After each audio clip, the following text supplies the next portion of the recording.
Olá, queridos irmãos, amigos, é um prazer estarmos juntos para estudarmos a Santa Palavra de Deus, a Bíblia Sagrada. Neste nosso encontro, nós abordaremos temas importantíssimos, que são temas discutidos, debatidos, temas que estão na atualidade. Hoje nós vamos estudar sobre um tema fascinante e ao mesmo tempo intrigante. Vamos estudar sobre a Trindade. E claro, para falar sobre esse assunto delicado, nós também falaremos com delicadeza. Por isso, a gente agradece a você, internauta, agradece também a você que está nos vendo por este DVD, e eu tenho certeza que o nosso Pai Celestial há de falar-lhe ao coração poderosamente. E não temos muito a falar de nós, claro, pois nós não somos tão especiais assim, embora todos nós somos especiais para Deus. Do contrário, Ele não teria enviado seu Filho para morrer por nós. Esse é o plano da salvação, o grande amor de Deus para conosco. Está comigo aqui nosso querido irmão em Cristo Jesus, Wagner Maxson, que é estudioso da Bíblia e do Espírito de Profecia. Wagner é adventista do sétimo dia, assim como eu. Professamos a fé na Palavra de Deus como regra de base e prática para a nossa vida, e também cremos nos escritos inspirados da serva de Deus, a profetisa do Senhor, Ellen White. Nós acreditamos nos seus escritos, pois cremos que ela é profetisa de Deus para o povo de Deus nos últimos dias da história deste mundo. E não vai demorar, e Jesus Cristo virá nos buscar com poder e grande glória. Wagner, é um prazer estarmos juntos. Seja bem-vindo, em nome de Jesus, para discorrer sobre este assunto intrigante. Esse é o nosso objetivo, e nós esperamos realmente esclarecer as dúvidas daqueles que têm sido sinceros na sua busca e querem o assim diz o Senhor. Aqueles que estão em busca de um assim diz o Senhor, o está escrito, nós queremos em nome do Senhor Jesus esclarecer para que todos nós possamos ter uma unidade na fé. Antes de abrirmos a palavra de Deus, vamos buscar a direção de Deus através da oração. Vamos orar.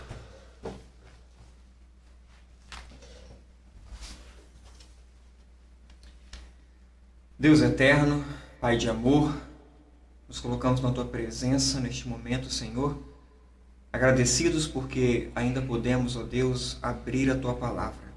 Pedimos a unção do Teu Espírito nesta hora para que possamos compreender a Tua vontade para a nossa vida. Amém. Guia-nos, ó Deus, em toda a verdade e, acima de todas as coisas, que nós possamos ter uma mente clara para compreender esses assuntos vitais para os últimos dias dessa terra. Amém. É o que nós lhe pedimos em nome do Teu Filho amado, o nosso Senhor e Salvador Jesus Cristo. Amém. Amém. Bem, já oramos, já pedimos a direção de Deus para o estudo que vamos fazer e não vamos demorar. Vamos entrar então no assunto, que é isso que eu creio que o internauta quer e é isso que você que nos vê pelo DVD quer, né? Que a gente abra a palavra de Deus e mostre. Wagner, Deus realmente é uma trindade?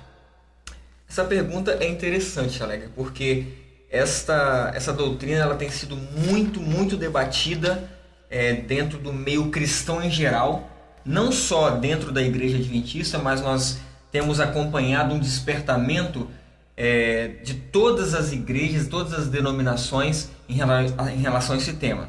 Nós vamos começar explanando esse tema lendo Mateus 11, 25. Porque existe uma verdade aqui que vai nos esclarecer esse assunto, se realmente Deus é uma trindade ou não. Mateus, no capítulo 11, verso 25, está escrito assim: Naquele tempo, respondendo Jesus, disse: Graças te dou, ó Pai, Senhor do céu e da terra, que ocultaste estas coisas aos sábios e entendidos e as revelaste aos pequeninos. Se hoje, Chaleg, nós pudéssemos perguntar a Cristo, que é o único que desceu do céu para nos trazer a verdadeira revelação de Deus, pudéssemos perguntar a ele: quem é o Senhor do céu e da terra? Nós vemos de maneira clara aqui ele dizendo que é o Pai. Você não encontra de Gênesis a Apocalipse nenhum outro verso em que diga que exista outro Senhor do céu e da terra. Então só existe um Senhor do céu e da terra, que é o Pai. E é isso que Cristo está dizendo aqui nesse verso. Exato, de maneira... Pai, Senhor do céu e da terra. Exato, de maneira muito aberta. Então eu quero começar explicando o tema Deus, tratando de soberania. Nós vamos confirmar isso em João. Vamos começar então a abrir a Bíblia e deixar Deus falar conosco. Vamos tratar aqui da soberania do Pai. Por quê? Eu acho isso importante. Nós vemos que isso é importante. Porque hoje a doutrina da Trindade, ela diz que não existe hierarquia entre Pai, Filho e Espírito Santo. Será que isso é bíblico? Por que nós não encontramos então dizendo que exista outro Senhor do céu e da terra, somente o Pai? Jesus ele confirma isso em João no capítulo 14, no verso 28. Lê pra gente, Alegre. Muito bem, diz assim a palavra de Deus: ouvistes que eu vos disse, vou e venho para vós. Se me amasseis, certamente exultaríeis, porque eu disse, vou para o Pai, porque meu Pai é maior do que eu. Olha aqui, de maneira clara, objetiva, Jesus disse, o Pai é maior do que eu. Agora vamos abrir a Bíblia então em 1 Coríntios, no capítulo 8, no verso 6, que diz assim, vamos pegar a partir do 4, Chalegre, do 4 a 6. Assim que, quanto ao comer das coisas sacrificadas aos ídolos, sabemos que o ídolo nada é no mundo, e que não há outro Deus senão um só. Verso 5. Porque ainda que haja também alguns que se chamem deuses, quer no céu, quer na terra, como há muitos deuses e muitos senhores, todavia, diz Paulo, para nós há um só Deus, o Pai. Dá uma pausa aqui. Para nós quem, Chalegre, que Paulo está dizendo? Para nós os cristãos. Exato. Para nós que temos a palavra de Deus como regra de fé. Para nós, diz ele, há um só Deus. E ele define o Pai. Aí ele completa. De quem é tudo e para quem nós vivemos. Agora ele continua. E um só Senhor, Jesus Cristo, pelo qual são todas as coisas e nós por ele. Nós vemos aqui de maneira também bem objetiva a soberania do Pai. Existe um só Deus, o Pai, e um só Senhor, Cristo Jesus. Isso pode ser afirmado também em João 17,3? De maneira clara, João 17,3, naquela oração sacerdotal de Cristo, ele vai dizer isso também com todas as palavras. Ele começa dizendo o quê? Jesus falou assim no verso 1, levantando seus olhos ao céu, disse Pai. Quando chega no verso 3, ele fala assim, e a vida eterna é esta, que te conheçam a ti só, por único Deus verdadeiro, e a Jesus Cristo, a quem enviaste. Então a Bíblia, Chalegre, ela não dá margem para uma trindade, ela não dá margem para que exista outro ser soberano no mesmo nível que o Pai. Interessante que aqui é o próprio Jesus Cristo falando. É ele próprio dizendo. Então a pergunta que eu havia feito a você inicialmente foi, Deus realmente é uma trindade? Não, de maneira nenhuma. Agora é preciso explicar um pouco o que é trindade. O conceito trinitariano hoje diz que existem três seres coeternos, sem hierarquia entre eles, que são um só. Que coisa, é uma coisa meio assim, ilógica. É muito místico para mim entender que três são um. Porque se a Bíblia diz que três são três, então eu creio que três são três. Mas se a Bíblia diz que um é um, eu creio que um é um. Agora, que regra matemática é essa? Se eu for explicar, por exemplo, a trindade para uma criança, eu vou explicar para ela de que forma que são três seres coeternos, ou seja, coiguais, mas que existe o Deus Pai, o Deus Filho e o Deus Espírito Santo, esses três são um. Como eu vou explicar isso para uma criança? Eu costumo perguntar para amigos meus assim: o Pai é totalmente Deus? Eles dizem que sim. O Filho é totalmente Deus? Eles dizem que sim. O Espírito Santo é totalmente Deus? Eles dizem que sim. Então, quantos deuses você tem? A lógica é se são 3 pessoas, cada um é totalmente Deus, então são 3 deuses. São 3. Só que o que acontece? O que eles fazem hoje, Alegre?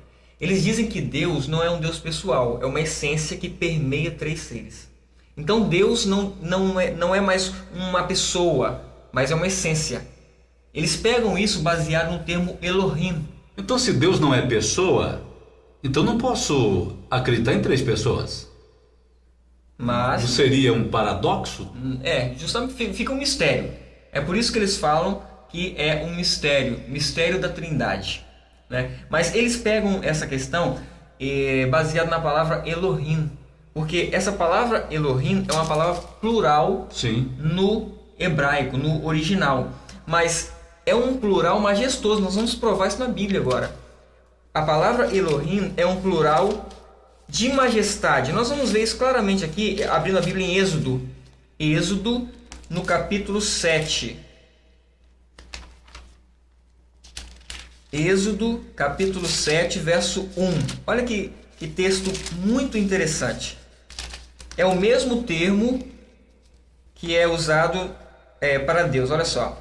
Então disse o Senhor a Moisés: eis que te tenho posto por Deus sobre Faraó, e Arão, teu irmão, será o teu profeta. O termo Deus aqui em que foi aplicado para Moisés é o termo Elohim. O próprio Senhor falou assim: olha, Moisés, uma só pessoa, Alegre, tenho te posto por Elohim sobre Faraó, te posto por Deus. Esse não poderia ser um Elohim com mais de uma pessoa, porque ele está falando para Moisés, mas o termo Elohim no original é plural de majestade. Como que a gente vai comprovar isso? Êxodo 11. Êxodo capítulo 11, verso 3. E o Senhor deu ao povo graça aos olhos dos egípcios. Também o homem Moisés era muito grande na terra do Egito, aos olhos dos servos de Faraó e aos olhos do povo. Então, quando Deus fala que colocou Moisés por Elohim, por Deus, sobre o povo, sobre o Faraó, tornou Moisés muito grande, majestoso. Então, o termo Elohim, para se provar que são mais de um ou 3, alguns dizem que é mais de 2, isso é uma falácia, isso é uma mentira, isso é um engano. Esse termo Elohim também está usado quando Deus disse: façamos o homem conforme a nossa imagem e semelhança. Para aqueles que creem no Espírito de profecia, nos testemunhos, fica simples. Eu fico maravilhado, Alegre, que os adventistas do sétimo dia têm luz suficiente para não serem enganados por isso. Então você vê hoje muitos doutores, muitos pastores tentando dizer que o façamos, o desçamos, ali estava o Pai, o Filho e o Espírito Santo. Mentira.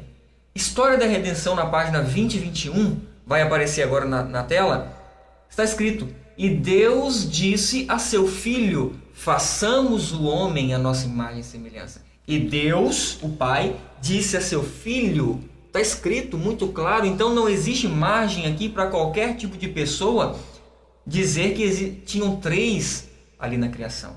Então o que nós, resumindo aqui, o que nós queremos deixar claro em relação a Deus aqui a princípio, é que existe um soberano. Ellen White também deixa muito claro isso. Patriarcas e Profetas, na primeira página ali do capítulo A Criação. O soberano do universo não estava só. Quem é que ela está falando? O Pai. Aí ela continua: tinha um companheiro. Não eram 2? Não, ele tinha um companheiro. O soberano, o Pai, o Senhor do céu e da terra, tinha um companheiro, que era seu Filho. E ela termina dizendo assim: o único ser que poderia penetrar em todos os conselhos e propósitos de Deus. O único ser. O único ser. Nenhum outro mais. Nenhum outro. Isso é antibíblico e isso é anti-espírito de profecia também. Então, frisando, soberania do Pai. É o primeiro ponto. A soberania do Pai é importante para que nós não quebremos a lei. O primeiro mandamento, Alegre, como é que é? Não terás outros deuses diante de mim. Mim, não é nós. Primeiro ponto. O mim ali é muito claro, é singular, só pode se referir a uma pessoa, e é o Pai. Se você não entende a soberania do ancião de dias, que é o Pai, você é transgressor da lei, porque o mim se refere ao Pai. E a Ellen White também confirma, a lei é do Pai. Muito claro. Então, a palavra de Deus está claríssima nesse ponto, só que por que as pessoas fazem essa confusão toda? Olha, Chalegre, é difícil até de explicar isso, porque... Não, mas existe um interesse, lógico. Ninguém cria um ponto que não pode provar na Bíblia, ou que não abrem a Bíblia para mostrar, sim, ou leem um texto sem dar a ele a verdadeira interpretação, sim, ou para jogar. Por exemplo, eu creio assim, a palavra de Deus, a Bíblia Sagrada, ela é a palavra de Deus. A Bíblia, este livro aqui maravilhoso, para mim é a palavra de Deus. certo. É inspiração de Deus. Para mim, eu creio que toda a Bíblia é inspirada. Certo. Não é só o Velho Testamento, só o Novo Testamento, ou parte de um, parte do outro. Para mim, toda é inspirada. Certo. Bom, mas se eu tenho a Bíblia, se você tem a Bíblia, o outro tem a Bíblia, o que gera essa confusão toda em alguém pegar um texto e dizer assim, bom, façamos o homem conforme a nossa imagem e semelhança. Façamos. E dizer que ali tem 3 pessoas. Olha, para basear seus dogmas e seus interesses, para sustentar as suas ideias. Mesmo que não tenha como provar ali que há 3 pessoas. Exato. Então são falácias, são mentiras. Em vão me adoram, porque ensinam doutrinas que são preceitos de homens. Mas o que me deixa com medo, Chalegre, ao pensar nas pessoas que estão dizendo que são 3 e adorando a 3, é que no céu, um ser quis a adoração juntamente com Deus, quis ser igual a Deus. E se a Bíblia deixa claro que são 2, quem é esse terceiro? Mas nós vamos entrar nisso agora não, Isso, eu quero que você deixe vamos deixar para isso daqui a vamos pouco, continuar. Porque eu gostaria de dar um esclarecimento. Isso, exato, vamos continuar. Uma criança, eu vou fazer uma pergunta. Eu posso ler a Bíblia como ela é para dar um estudo a uma criança? Uma criança que já conheça, tenha lá seus 10, 11, 12 anos. Sim. Ela vai entender a Bíblia? Sim. Eu explicando a Bíblia para ela como a Bíblia é? Sim.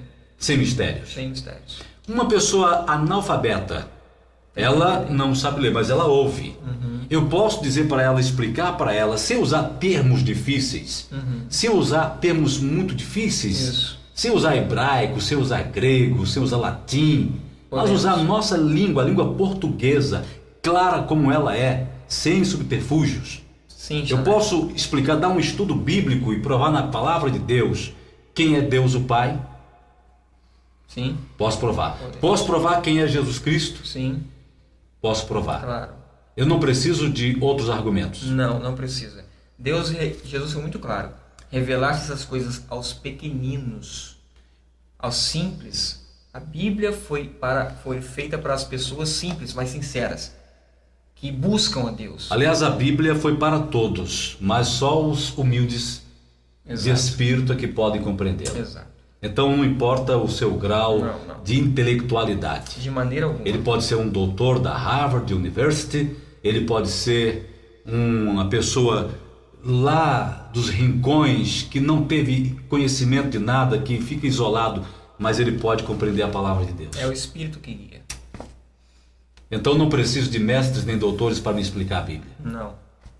O Espírito de Deus te ilumina e te guia em toda a verdade. Então o internauta e o amigo que nos vê pelo DVD não precisa se preocupar com termos mirabolantes. Não. Ou...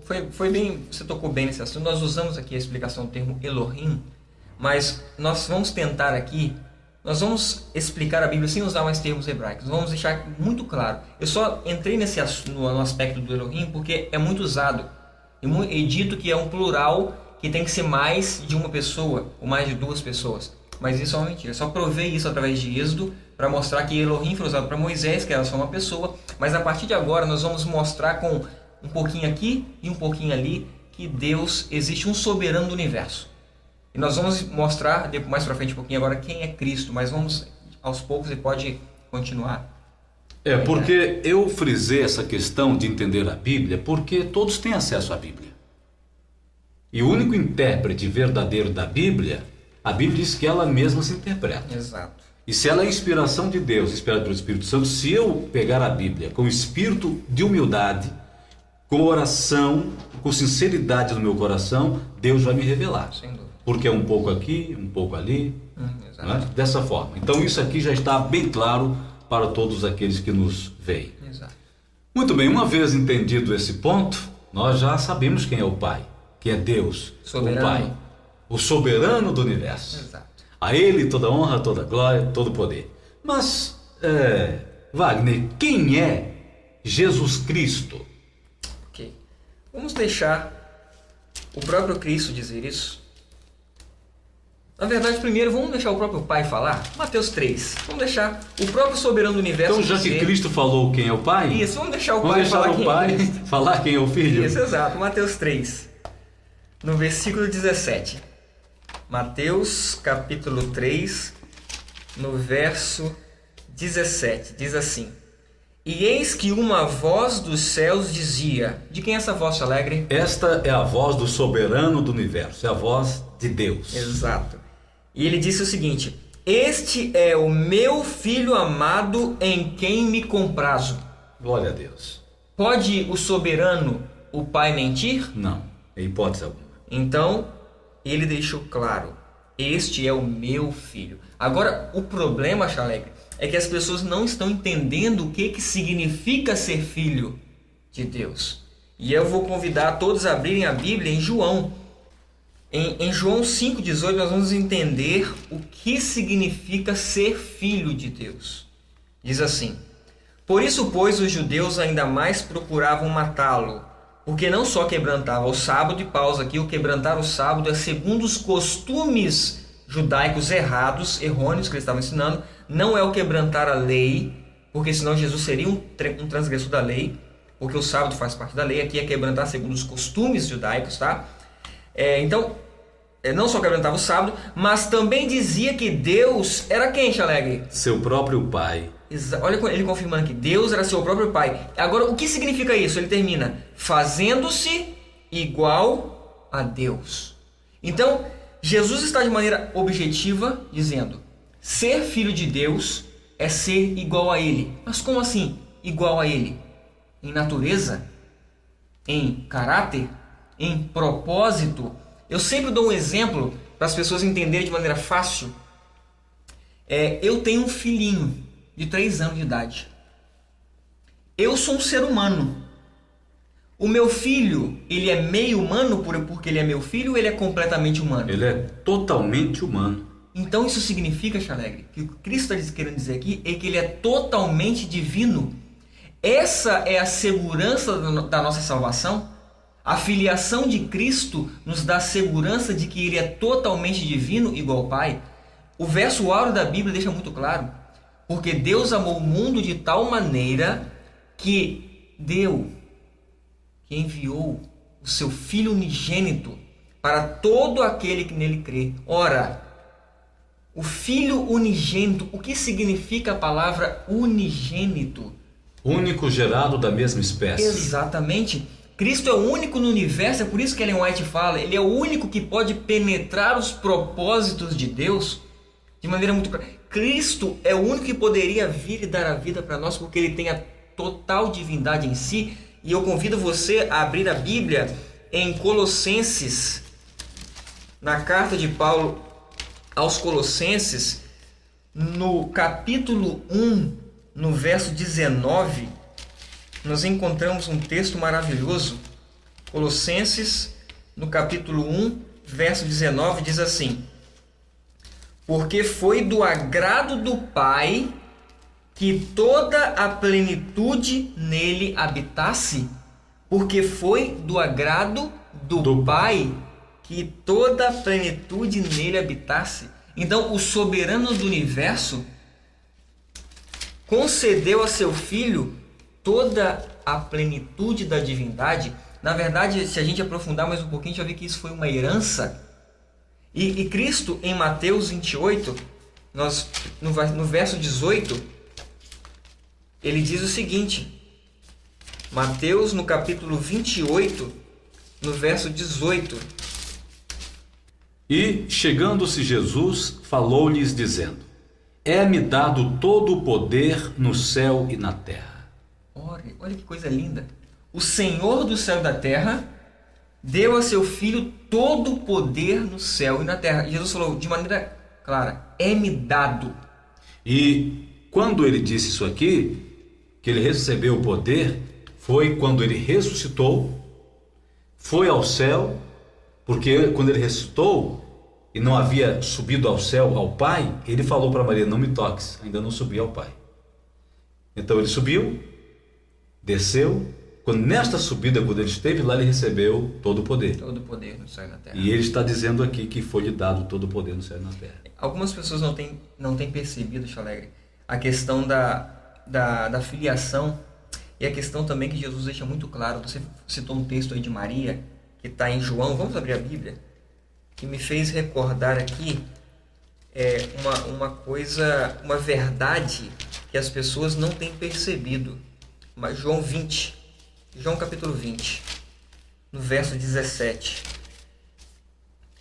Você lembrou o episódio de Cristo e Maria naquele encontro após a ressurreição? Justo. E olha como é que foi esse encontro. João 20, verso 17 diz assim: Disse-lhe Jesus: Não me detenhas, porque ainda não subi para meu Pai, mas vai para meus irmãos e diz-lhes que eu subo para meu Pai e vosso Pai, meu Deus e vosso Deus. Olha o que a Bíblia está nos ensinando, que Cristo também tem um Deus. O mesmo Pai nosso é o Pai de Cristo. E o mesmo Deus nosso é o Deus de Cristo. Alguns, Chalegre, usam um argumento bem assim: mas Jesus aqui ainda não estava glorificado, ele estava na forma humana. Então vamos para Apocalipse. Jesus já estava glorificado. E no livro de Apocalipse, no capítulo 3, no verso 12, na carta à igreja de Filadélfia, capítulo 3, verso 12 de Apocalipse, está escrito assim: A quem vencer, eu o farei coluna no templo do meu Deus, e dele nunca sairá. E escreverei sobre ele o nome do meu Deus e o nome da cidade do meu Deus, a Nova Jerusalém, que desce do céu da parte do meu Deus, e também o meu novo nome. Quem disse isso? Jesus, o Filho do Deus vivo. Então, o Pai dele é também o Deus dele. E é o nosso Deus. Exato. Aqui nós vemos uma soberania clara do Pai e também uma submissão do Filho. Negar a soberania do Pai é transgressão. É transgressão da lei. Colocar Cristo em pé de igualdade com o Pai, ou seja, como coeterno. Coeterno. É tirar a filiação. O que as pessoas não percebem é que elas quebram a filiação do Pai e do Filho, e aí sim você cria dois deuses. Mas a partir do momento que você entende a soberania do Pai e que o Pai entregou todas as coisas ao Filho, então você não cria dois deuses. Você sabe que o Pai é o soberano, como diz a Bíblia claramente, diz o Espírito de Profecia. E você entende então todo o poder de Cristo. Um texto, Chaleg, só para a gente fechar esse assunto, de maneira clara. 1 Coríntios, para a gente passar para o próximo tema. 1 Coríntios capítulo 11, verso 3. Pode ler para nós, por favor. Mas quero que saibais que Cristo é a cabeça de todo o homem, e o homem é a cabeça da mulher, e Deus a cabeça de Cristo. Quer algo mais claro do que isso? As pessoas que estão nos assistindo, elas têm que entender essa soberania, essa hierarquia do Pai e do Filho. Se não entendermos isso, na verdade nós estamos quebrando a lei. E aí que está o perigo. Os transgressores da lei não entram no reino dos céus. Aí nós vamos cair no desagrado de Deus. Exato. Né? Então, entendido este ponto, que Cristo é Filho de Deus, e que eu posso adorar a Cristo, e que Cristo aceita que eu vá a Ele, porque Ele disse: sem mim nada podeis fazer, e Ele também me convida a ir ao Pai por Ele, porque Ele falou.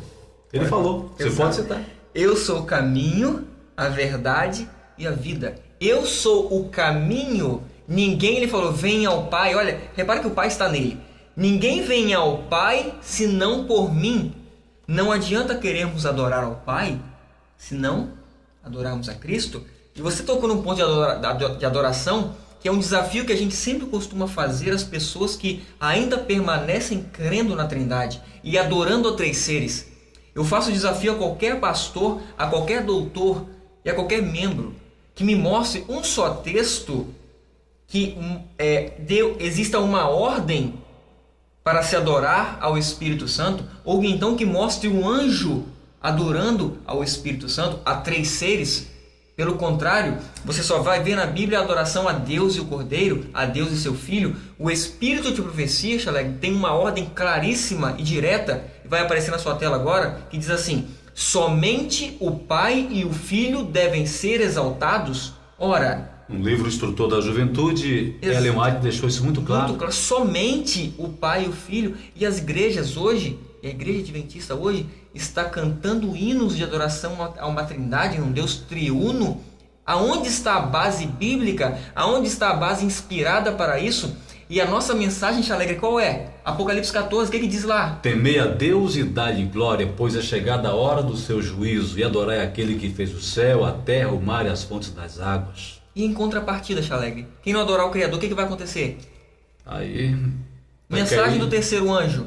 Vai cair no desagrado de Deus, Exato. Vai receber a fúria de Deus. Exato, adoração à besta. Aquele que adorar a besta e sua imagem. Não existe meio termo, né? Ou nós adoramos o Deus verdadeiro, ou então se adora a besta e a sua imagem. Exato. E recebe o desagrado e o castigo de Deus. É verdade. Mas alguns devem estar perguntando agora, Chaleg. Vamos entrar nesse assunto agora. E o Espírito? Muito bem. Vamos falar sobre o Espírito Santo, porque hoje há muitos encontros que as pessoas estão realizando por aí, grupos realizando, de estudos, né? E de filosofias até, para tentar provar que o Espírito Santo é a terceira pessoa da Trindade. Esta é a questão que eles querem provar. Certo. Né? E querem colocar isso na cabeça das pessoas de qualquer jeito. Mesmo que... Vamos ver se a Bíblia dá algum fundamento para isso. Vamos ver o que a Bíblia diz. A palavra de Deus, ela por si mesma se explica. Então eu quero começar fazendo uma pergunta sobre esse tema do Espírito Santo. Lá em Mateus, no capítulo 28, verso 29, já que nós lemos o verso 18, né, de Mateus 28, no versículo 19, Mateus 28, 19, quando Jesus deu aquela ordem: portanto, ide, fazei discípulos de todas as nações, batizando-os em nome do Pai e do Filho e do Espírito Santo. A questão é, como explicar este verso da Bíblia? Certo. Primeiro, antes de entrar na explicação, gostaria de deixar bem claro que nós cremos, Tia Alegre, eu, você e as pessoas que têm lutado pela verdade, nós cremos que o Espírito Santo é uma pessoa. Sim, eu creio. O Espírito Santo é uma pessoa, porque o Espírito Santo intercede, ele geme, ele fala, ele tem sentimentos. Não pode ser um poder somente. Uma essência só. Não pode ser uma força. Ele tem que ser uma pessoa. O problema está em que pessoa, quem é o Espírito Santo? É isso que nós vamos responder. E vamos começar com Mateus 28 então. Já que você colocou esse texto, vamos aproveitar explicando esse texto, nós vamos abordar o tema Espírito Santo para que todos que estão nos assistindo compreendam por que o Espírito Santo, de Gênesis a Apocalipse, no Espírito Profecia de ponta a ponta, não existe ordem, não existe ninguém adorando o Espírito Santo. Uma questão que eu queria levantar rapidamente, eu sei que você vai entrar nesse tema, é sobre este versículo. Por exemplo, a Bíblia de Jerusalém, ela tem no rodapé, né, algo dizendo que possivelmente esse versículo foi mudado. Sim. Não é? Mas mesmo que não tenha sido mudado, sim, mesmo que não tenha sido mudado, isso aqui me dá base para crer numa trindade? Não. Nós que amamos a verdade, nós nunca podemos firmar uma verdade, uma doutrina em um só versículo. Um só versículo não prova uma doutrina, mas sim todo um contexto. Realmente existem evidências fortes, provas históricas de que esse texto não está inserido nos originais. Mas nós ele foi adulterado. Isso, que ele foi acrescentado, adulterado. Nós não vamos usar esse argumento aqui, Chaleg. Ok. Nós vamos pegar a Bíblia nesse aspecto da maneira que ela foi inspirada. Mas já que você entrou nesse assunto, eu quero abordar outro logo, para a gente voltar e definir o assunto, para explicar o texto. É diferente de 1 João 5,7. 1 João 5,7, e eu convido você a abrir, só para a gente ressaltar isso aqui, é um texto acrescentado. E nós vamos já ser bem contundentes quanto a esse texto, porque todas as religiões já assinaram e assumiram que esse texto é acrescentado. Então, já que as religiões, as denominações assumiram esse aspecto, para que nós não venhamos aqui a ficar tirando a fé das pessoas na Bíblia, nós vamos então mostrar que esse texto foi realmente acrescentado.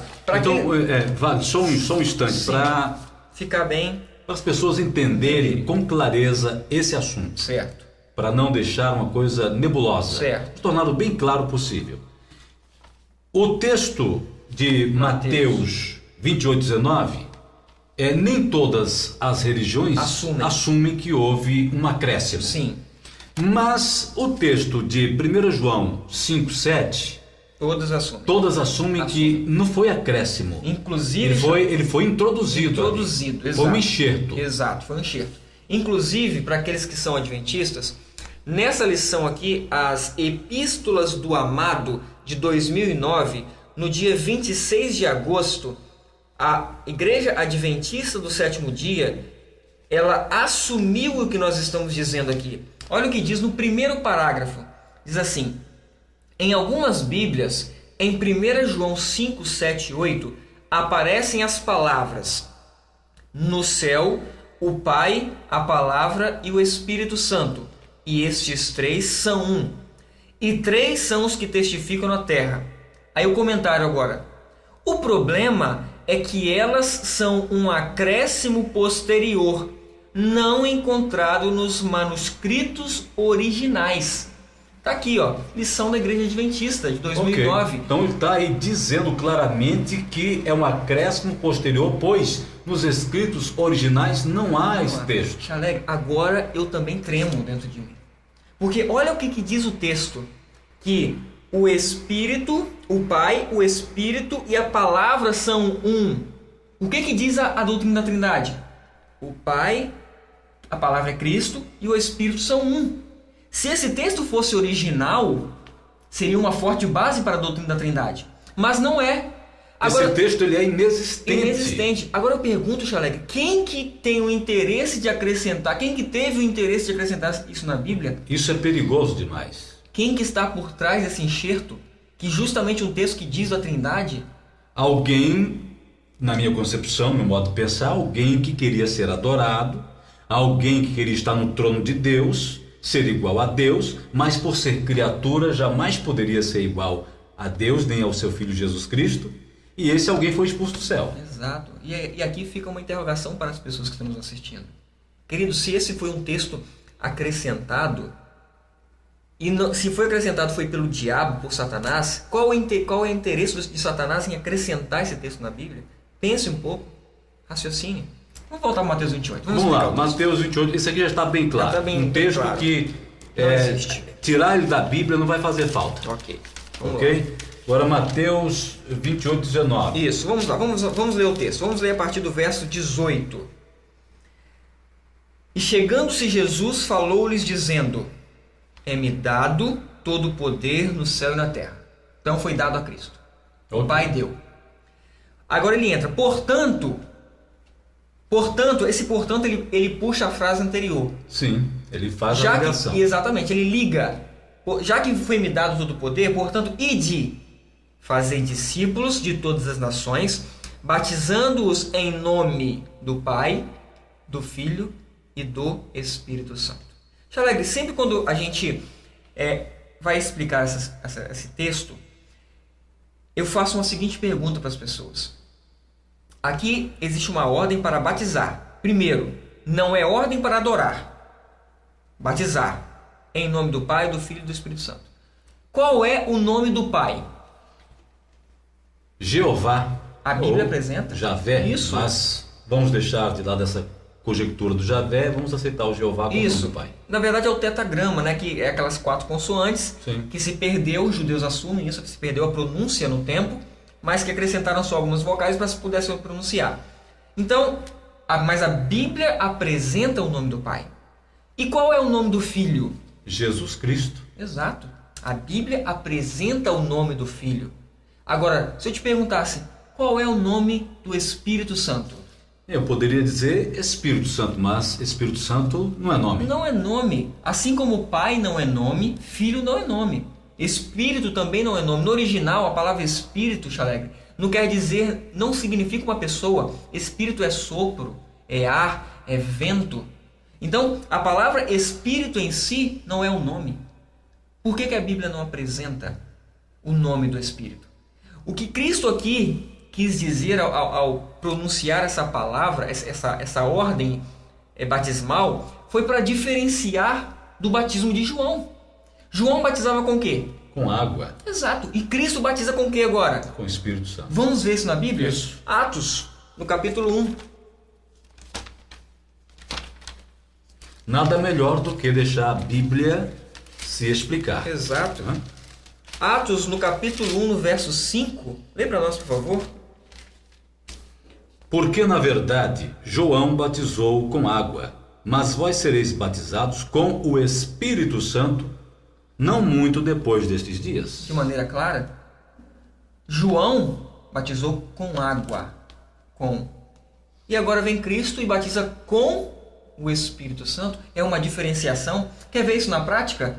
Atos 19 é um texto maravilhoso. Deixando bem claro aqui para os nossos internautas e para quem nos vê através do DVD que Jesus Cristo mesmo não batizou ninguém. Exato, não. Agora os seus discípulos batizaram, mas Jesus mesmo não batizou, não efetuou um batismo. Exato, mas é o batismo de Cristo, o batismo dele. Isso, exato.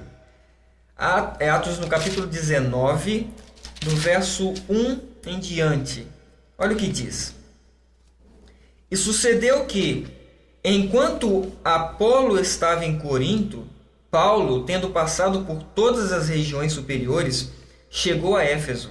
E chegando ali alguns discípulos, disse-lhes: Recebestes vós já o Espírito Santo quando crestes? E eles disseram-lhe: Nós nem ainda ouvimos que haja Espírito Santo. Perguntou-lhes então: Em que sois batizados? E eles disseram: No batismo de João. Mas Paulo disse, verso 4: Certamente João batizou com o batismo de arrependimento, dizendo ao povo que cresce no que após ele havia de vir, isto é, em Jesus Cristo. E os que ouviram foram batizados em nome de quem? Do Senhor Jesus. Alegre, eu te pergunto, me mostra um texto na Bíblia em que os apóstolos usaram aquela fórmula batismal que Jesus disse. Não existe. Não há. Se nós procurarmos na Bíblia, existem aproximadamente 30 ou mais textos em que os discípulos falam de batismos em nome de Jesus. Agora, por que isso? Chalega, no nome de Jesus já tem todo o poder. Eu ouvi alguém comentar certo dia que se Jesus é a maior autoridade e se ele mandou batizar em nome do Pai, do Filho e do Espírito Santo, por que não seguir? Claro, nós cremos que ele realmente é a maior autoridade. Sim. Mas então os discípulos desobedeceram a ele. Porque não batizaram em nome do Pai, do Filho e do Espírito Santo, mas batizaram em nome de Jesus. Não, a questão foi o entendimento. A questão foi o entendimento. Jesus, se ele pronunciou essas palavras aqui, ele quis simplesmente dizer, a diferenciar o batismo dele agora. O batismo dele agora é com poder, é com fogo. Então vamos entender isso claramente. Quando Jesus Cristo disse isso, ele quis dizer, olha, João batizou com água. Agora, o meu batismo é com água e com o Espírito Santo. Exato. Com poder, com fogo. Com poder. Exato. E o batismo em nome de Jesus Cristo é o batismo de poder. Exato. É o batismo com o Espírito Santo. Exato. Tudo que fizer, diz a Bíblia, fazei em meu nome. Chaleg, nós curamos em nome de quem? De Jesus Cristo. Nós oramos em nome de quem? Em nome de Jesus. E por que vamos batizar diferente? O batismo... Tudo que fazei, fazei em meu nome. Em nome de Jesus Cristo. E tudo o que pedimos ao Pai tem que ser em nome de Jesus. Em meu nome, exatamente, Jesus falou, em nome de Cristo. Então, Mateus 28, 19, para dar base a uma trindade, não pode. Não existe nenhuma margem para se adorar três seres, porque Jesus falou batizar em nome do Pai, do Filho e do Espírito Santo. E eu acho interessante porque aqui, da forma que está em Mateus 28, 19, não está dizendo batizar em nome do Deus Pai, do Deus Filho e do Deus Espírito Santo. Não existe essa. Nós cremos no Pai. Sim, claro. Nós cremos no Filho. Sim. E nós cremos no Espírito Santo. Sim. De maneira clara, mas da maneira correta. Como a Bíblia apresenta. Exato. Então, vamos falar do Não Espírito. o Espírito Santo como uma terceira pessoa, que até agora eu não vi essa terceira pessoa aqui na palavra de Deus. Exato. Bom, mas lá em João 14,16, voltando a João, Sim. né? Aliás, João, o discípulo amado, aquele que estava bem próximo de Jesus, né? Que recostava a sua cabeça no peito de Jesus, um sentimento de carinho, como se Cristo fosse realmente o seu pai, né? Irmão. Tem um irmão mais velho, ou o pai mesmo, Sim. que se encostava e tal. Não que ele tivesse Jesus Cristo como pai, Não, né? não. Tinha essa, É verdade. nem fazer essa diferença. Mas lá em João 14,16, Jesus dizendo: e eu rogarei ao Pai, e ele vos dará outro Consolador para que fique convosco para sempre. Esse outro Consolador, que iria ficar com os discípulos para sempre, quem é? Ok. Essa é uma das melhores respostas que eu gosto de dar. Porque nós vamos entrar agora, então, na questão do Espírito. Nós já falamos que o Espírito é uma pessoa. E nós precisamos, para entender o outro Consolador, nós precisamos saber que pessoa é essa. A Bíblia, Chalegre, ela é muito aberta ao esclarecer quem é o Espírito Santo. Nós vamos de maneira direta. Primeiro, Sim. vamos para nós entendermos o outro Consolador, eu gostaria de mostrar que o Espírito Santo é uma pessoa. Ok. Ok? Certo. Vamos abrir a Bíblia em 2 Coríntios? Ok, segundo aos Coríntios. Isso. Segunda carta de Paulo aos Coríntios, no capítulo 3. No verso 17. Por favor. Ora, o Senhor é o Espírito, e onde está o Espírito do Senhor, aí há liberdade. Quem é o Espírito, Alegre? O Senhor é o Espírito. O Senhor é o Espírito. E quem é o Senhor? Isso, quem é o Senhor nessa questão aqui? Vamos descer então 5 versículos? Então vamos 1, 2, 3, 4, Nos 6 versículos. 5. Então vamos descer 6 versículos. 6 aqui. versículos. Então vamos a 2 Coríntios 4, 5. Isso. É isso? Exato. Pode ler para nós. Porque não nos pregamos a nós mesmos, mas a Cristo Jesus, o Senhor, e nós mesmos somos vossos servos por amor de Jesus. Alegre, de maneira objetiva, a Bíblia, Paulo disse aqui, o Senhor é o Espírito. E 6 versículos abaixo ele fala, Cristo é o Senhor. Só pode ser Cristo o Espírito? Não tem como combater esse texto, e nós vamos mostrar mais alguns textos para afirmar, para mostrar. Vamos deixar a Bíblia falar. Vamos deixar a Bíblia falar. Ver Vamos aí, lá. verso por verso. Isso. Apocalipse. Vamos lá.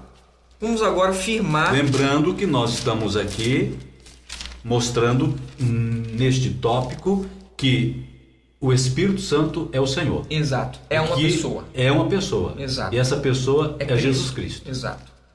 Apocalipse 3.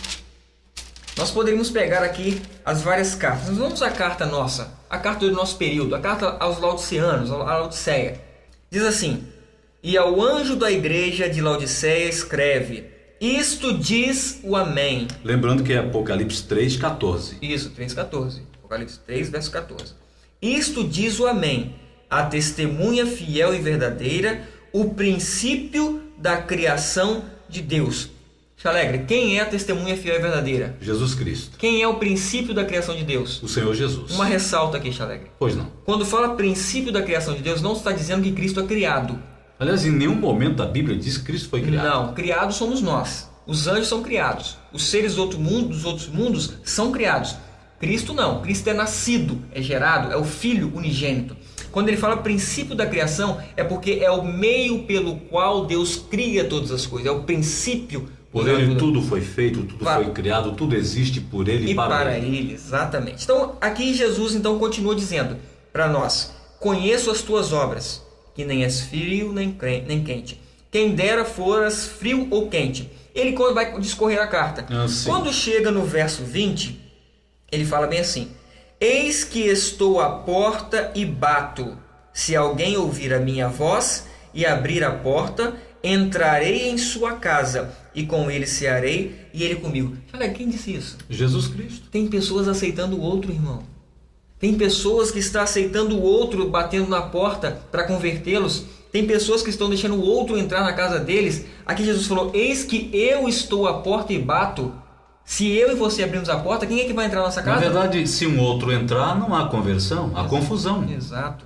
Então é um perigo. Cristo está falando. Agora, eu amo o final dessa carta. Observe com detalhes o final dessa carta, o verso 21 e verso 22. Jesus fala assim: ao que vencer, lhe concederei que se assente comigo no meu trono, assim como eu venci e me assentei com meu Pai no seu trono. Primeira pergunta: quantos existem no trono? Quantos estão assentados no trono? 2. Somente 2. O Pai e o Filho. 2. Agora, olha o 22, Alegre. Jesus falou a carta todinha para nós. E ele fala no final: quem tem ouvidos, ouça o que o Espírito diz às igrejas. Quem foi que disse a carta inteira? Jesus Cristo. E só ele pode ser o Espírito. Eu vou mostrar de uma maneira diferente agora. Vamos lá, Atos. Atos no capítulo 1. Atos no capítulo 1, no verso 16. Pode ler para nós. Homens e irmãos, convinha que se cumprisse a Escritura que o Espírito Santo predisse pela boca de Davi acerca de Judas, que foi o guia daqueles que prenderam a Jesus. Então, a Bíblia diz que o Espírito Santo predisse, não pode ser... Predisse pela boca de Davi. Exato, tem que ser uma pessoa. Tem que ser uma pessoa. Por boca de Davi, acerca de quem? De Judas. Vamos ver o que o Espírito Santo predisse? Sim. Salmos 41. Salmos capítulo 41, no verso 9. Olha o que o Espírito Santo predisse por boca de Davi, falando acerca de Judas. Diz assim: até o meu próprio amigo íntimo, em quem eu tanto confiava, que comia do meu pão, levantou contra mim o seu calcanhar. Então o Espírito Santo, por meio de Davi, falou que Judas era seu amigo. Sim. Até o meu próprio amigo íntimo, em quem eu tanto confiava, que comia do meu pão, me traiu. A expressão aqui, levantou contra mim o seu calcanhar, é uma expressão judaica que significa traição. Certo. Então o Espírito Santo está chamando Judas de amigo, de próprio amigo que comia com ele no pão, da mesa, né, do pão. Quem foi que falou isso, Alegre? Vamos ver? Vamos ver. João, capítulo 13. Eu me encanto com a palavra de Deus porque nós não precisamos ser enganados. A Bíblia é muito clara. João 13, verso 18. Jesus disse assim. Pode ler para nós, por favor. Não falo de todos vós, eu bem sei o que tenho escolhido, mas para que se cumpra a Escritura, o que come o pão comigo, levantou contra mim o seu calcanhar. Quem é esse, Alegre? Jesus Cristo falando. Então quem é o Espírito Santo de Atos 1,16? Jesus Cristo. Só pode o ser. O mesmo que falou por Davi? Exatamente. Pela boca de Davi. A Bíblia é um pouquinho aqui. Um pouco ali. E a gente junta e descobre. É regra sobre regra. Jesus falou assim, olha, onde estiver 2 ou 3 reunidos, em meu nome, ali eu estarei. Mateus 28, no verso 20, ele fala assim, estarei para sempre com vocês. Agora, entendido isso, Alex, vamos voltar ao outro Consolador que você perguntou? Sim, a questão é, justamente, quem é o outro Consolador? Ótimo. Já que fala de outro. Isso. A questão aí é a palavrinha outro. Exato. Né? Vamos lá. Então vamos ler o texto. Vamos ler o texto que a gente vai entender esse assunto agora. Compreendido quem é o Espírito, nós vamos agora confirmar isso aqui. Ok. Verso 16 de João 14 diz assim: e eu rogarei ao Pai, e ele vos dará outro Consolador, para que fique convosco para sempre.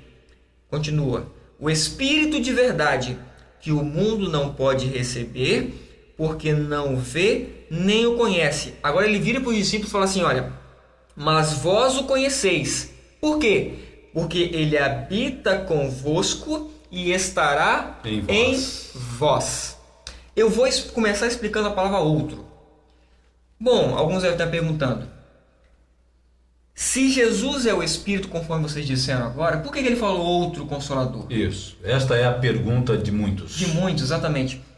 Eu vou explicar com a Bíblia. Isso, deixa a Bíblia falar. Eu afirmo para vocês que aqui Jesus está falando dele mesmo. De si mesmo. De si mesmo. O outro Consolador, ele falou de si mesmo. Mas como provar isso no assim diz o Senhor? Isso. João, capítulo 20, no verso 2. Nós vamos ver aqui que o termo outro, sem precisar entrar em hebraico, em grego, exatamente, sem precisar abordar essas coisas, nós vamos ver que o termo outro... Até porque eu queria fazer aqui uma referência.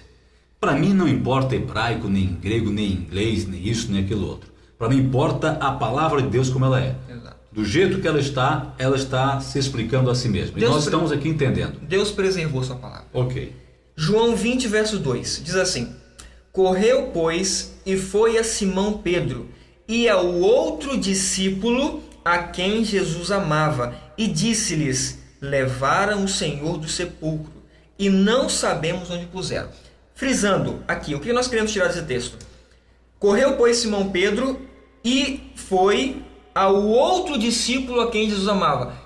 Quem é o discípulo que Jesus amava, Alegre? Segundo todos os comentários e até os teólogos, esse discípulo é João. João. Quem escreveu a carta? Quem está escrevendo aqui? João. Por que ele não falou e foi Pedro a mim, eu, e foi a mim, né? Por que ele falou o outro discípulo a quem Jesus amava? Por que ele não botou uma referência na primeira pessoa? Veio a mim. Isso. Porque ele podia ter dito aqui, correu, pois, e foi Simão Pedro, e veio a mim. Isso. Mas não, ele disse... a quem Jesus amava. É o outro discípulo a quem Jesus amava. Ele usou o mesmo termo que Jesus usa ali, outro, para se referir a si mesmo. A gente precisa lembrar que Jesus muitas vezes falou assim, olha, e o Filho do Homem virá nas nuvens dos céus. Por que Jesus falou assim, e eu virei? É um termo que eles gostavam de usar para não se colocar em algumas ocasiões na primeira pessoa. Vamos confirmar isso agora e vamos voltar ao texto. Olha como é que a mente abre agora. João 14, vamos ao outro Consolador. Quando ele fala assim, olha, o Espírito de verdade que os discípulos conheciam, justo que habitava com eles. Exatamente, habitava com eles e estaria neles. Estaria neles. Ele fala assim, olha, habita convosco e estará em vós. No verso 18 ele fala assim, não vos deixarei órfãos, está escrito, não vos deixarei órfãos, voltarei para vós. Aqui ele não está falando da sua segunda vinda nas nuvens dos céus. Ele está falando de uma vinda espiritual. Chalega, olha o verso 20 agora. Que maravilha. Naquele dia. Que dia? Quando o Espírito de verdade vier. Quando o outro Consolador vier. Naquele dia conhecereis que eu estou em meu Pai, e vós em mim, e eu em vós. E eu em vós. Olha o que ele fala no verso 18. O Espírito de verdade, o outro Consolador, estará em vós. O outro Consolador aqui, Chalega, só pode ser Cristo. E vamos para aqueles que creem, já que nós estamos aqui falando para pessoas, a princípio, adventistas, vamos ver o texto de Ellen White que ela comenta João 14. Eu tenho dois textos aqui em que ela está comentando João 14, verso 16, e ela diz assim, olha, que Cristo devia se manifestar a eles, e ainda estar invisível ao mundo era um mistério para os discípulos. Eles não podiam entender as palavras de Cristo em seu sentido espiritual. Eles estavam pensando no externo, na manifestação visível. Eles não podiam se dar conta do fato de que podiam ter a presença de Cristo com eles e ainda ele ficar despercebido pelo mundo. Eles não entenderam o significado de uma manifestação espiritual. Então, os discípulos na ocasião também, eles não entenderam a manifestação espiritual de Cristo. Jesus falou bem assim, olha, se eu não for, o Consolador não virá. Não virá. Por quê? Porque Cristo tinha que ir para o céu ainda, ser glorificado então, para enviar o seu Espírito, o seu próprio Espírito. Alegre, abra sua Bíblia em Filipenses, no capítulo 1, no verso 19, e vamos ver quem é que nos consola, quem é que nos socorre Diz assim: porque sei que disto me resultará salvação, pela vossa oração e pelo socorro do Espírito de Jesus Cristo. Você quer agora me dizer que o Espírito de Jesus Cristo é outro ser? É uma pessoa distinta dele? De maneira alguma. Como que querem trazer para nós um outro Consolador que não passou pelo que nós passamos, que não foi tentado naquilo que nós somos tentados? Só Cristo pode nos ajudar, nos socorrer, porque Ele passou pelo que nós passamos. Ele foi tentado na carne como nós. Ele tinha a nossa carne, a carne após o pecado, Ele tinha a mesma carne que nós temos hoje. Ele venceu para nos dar o exemplo, e somente Ele pode nos consolar, nos socorrer, nos dar poder. Somente Cristo realmente é o nosso Consolador. Exato, não há outro. Se perguntarmos assim, e geralmente podemos até perguntar para as pessoas, quem é o seu Consolador? Muitos dizem assim, o meu Consolador é o Espírito Santo. Se referindo a ser outra pessoa. Se referindo à terceira pessoa da Trindade. Exato. E deixando Jesus Cristo de lado. Exato. Então, quando você pega um outro Consolador, nesse caso, que é um outro mesmo, não é? E coloca no lugar de Cristo, nós temos um problema sério aí. Seríssimo. Quantos intercessores nós temos? Um só. E quantos que nos confortam? Um só. Nós poderíamos entrar na palavra grega aqui, mas não vamos fazer isso, nós prometemos usar só a Bíblia, mas é muito claro. Nós temos um advogado, nós temos um mediador, nós temos um Consolador, e é Cristo Jesus. O advogado junto ao Pai, filhinhos, está lá em João, você pode ler? Meus filhinhos, essas coisas vos escrevo para que não pequeis. E se alguém pecar, temos quantos advogados? Um só. Um advogado para com o Pai, Jesus Cristo, o justo. Agora, Chalegre, ser nosso paracleto, ou paráclito, como alguns pronunciam, foi conquistado. Não é uma coisa que se atribui simplesmente.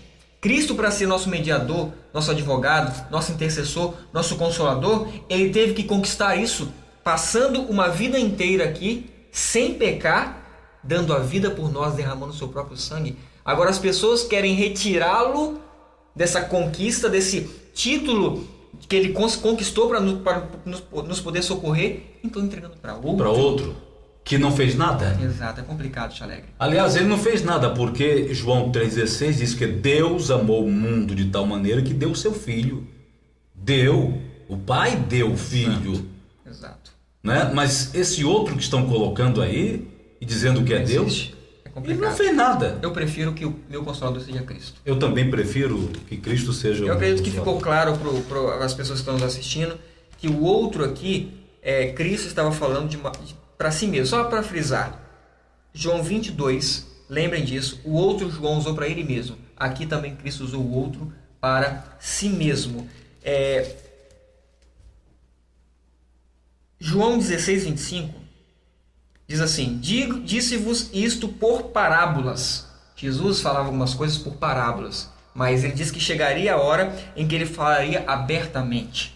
Então, nós vemos que realmente Cristo aqui usou o termo outro para si mesmo, não poderia ser para outro. Muito bem, então essa questão ela está bem explicada para nós. Sim. Bem, uma vez entendido este assunto, desta forma que a Bíblia nos apresentou, porque aqui, queridos, nós estamos com a Bíblia, a palavra de Deus, aqui não é argumentação humana. Você estudou em Harvard? Não. Você fez teologia em algum centro especializado? Não. Nem eu. Então, será que Deus pode nos usar? Porque nós não fizemos teologia, nós estudamos a Bíblia. Aí que tá, é claro que pode. Sempre foi assim. Quando os discípulos e os apóstolos, eles receberam no dia de Pentecostes a chuva temporal, né? Pedro estudou em que faculdade, em que escola teológica da sua época? Eram indoutos. Pedro era, por acaso Pedro e alguns outros discípulos, todos, eles faziam parte do Sinédrio? Não faziam. Com exceção depois do apóstolo Paulo, que foi um homem ilustríssimo, mas foi chamado por Deus, mas esses demais não tiveram essas especialidades. Tiveram a instrução do maior mestre. De Cristo Jesus. Exato. E ele continua sendo nosso mestre. E ele é que nos ensina. A Bíblia fala que ele é o mesmo ontem, hoje e eternamente. Amém? Amém. Então vamos entrar aqui ainda sobre o Espírito Santo. A saudação paulina, lá de 2 Coríntios 13:13, quando Paulo diz assim: a graça do Senhor Jesus Cristo e o amor de Deus e a comunhão do Espírito Santo seja com todos vós. Amém. Como explicar essa questão da comunhão do Espírito Santo? O que é a comunhão do Espírito Santo? Exatamente, fez uma pergunta interessante. A palavra comunhão, o que significa? Comum, união. Comum união do Espírito. Chaleg, nós temos um Espírito. O Pai tem um Espírito e o Filho tem um Espírito. Agora, a comunhão do Espírito, ou seja, o mesmo pensamento. A palavra Espírito na Bíblia, ela denota também mente.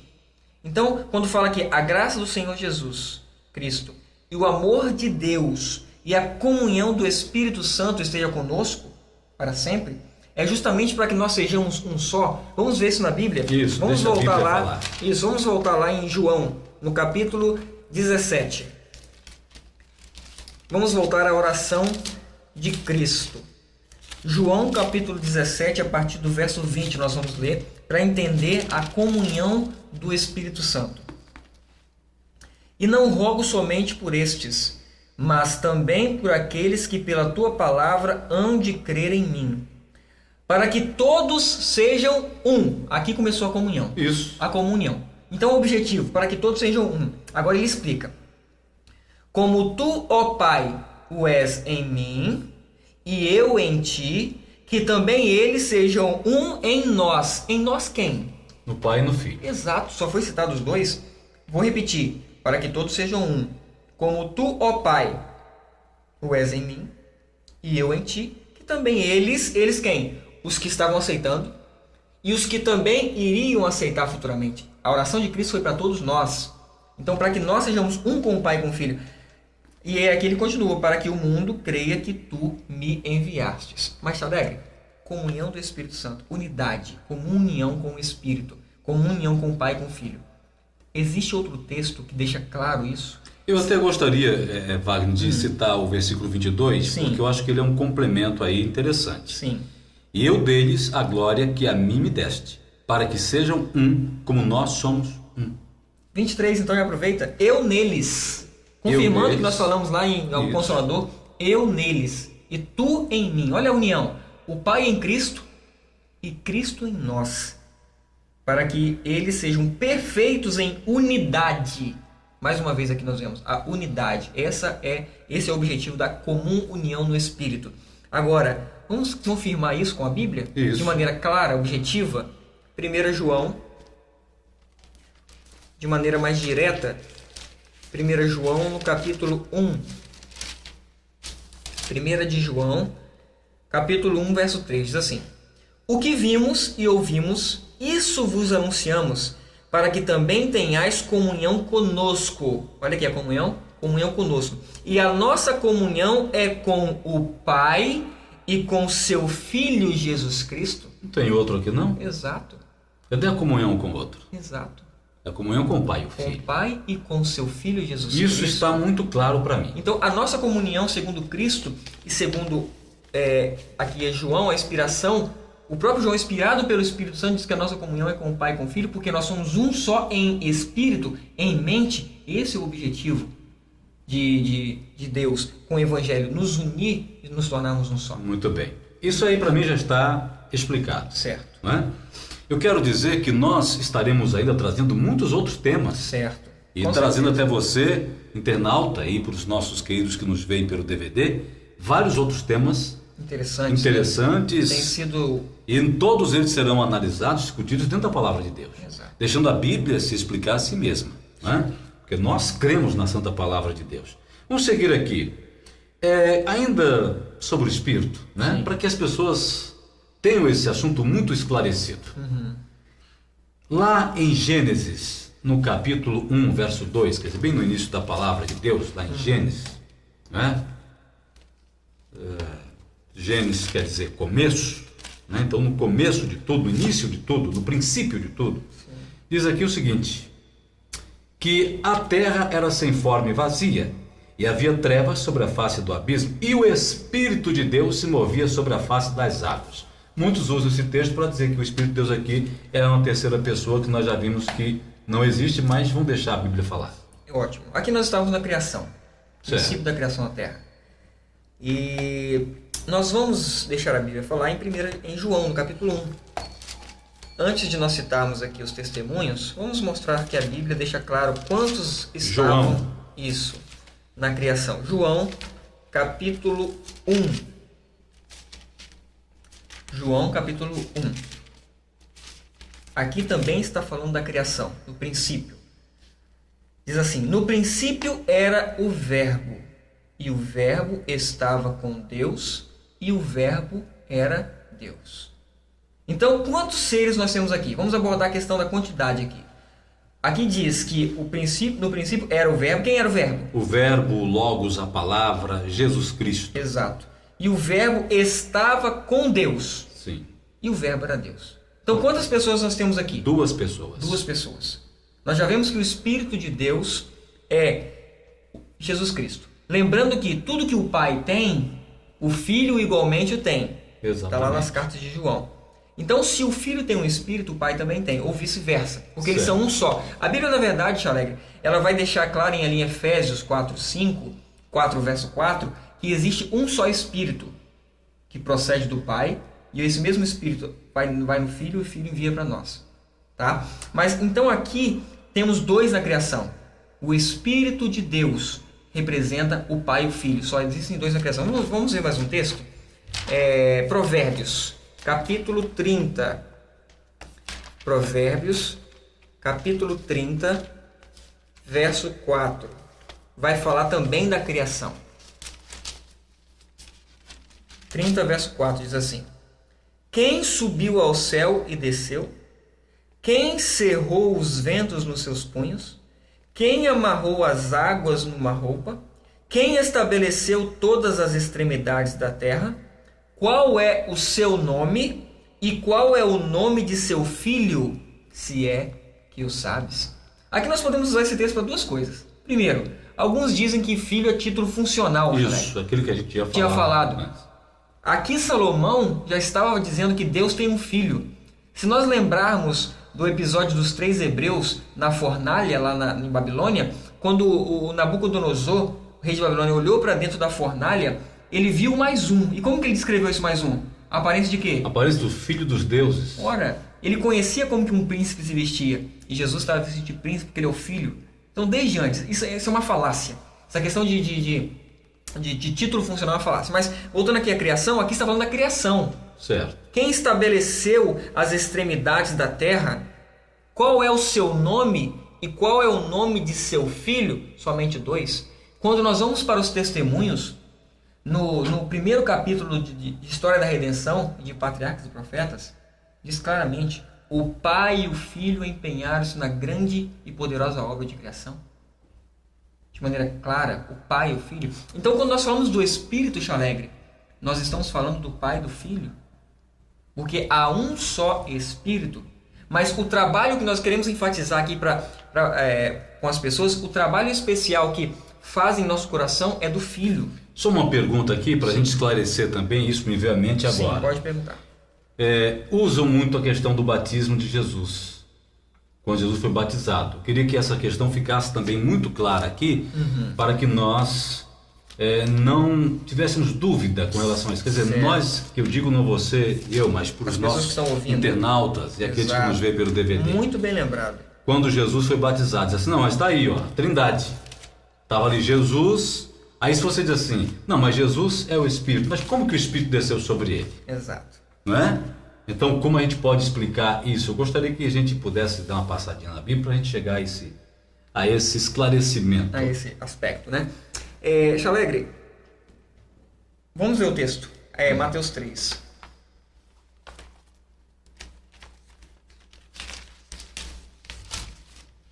Vamos lá. Verso 16. E sendo Jesus batizado, saiu logo da água, e eis que se lhe abriram os céus, e viu o Espírito de Deus descendo como pomba e vindo sobre ele. É justamente esse texto aqui que ele esse texto. O Espírito de Deus aqui, Alegre, é o próprio Espírito do Pai. Quer ver uma coisa? Sim. Vamos abrir em João. Vamos voltar. Vamos lá para João.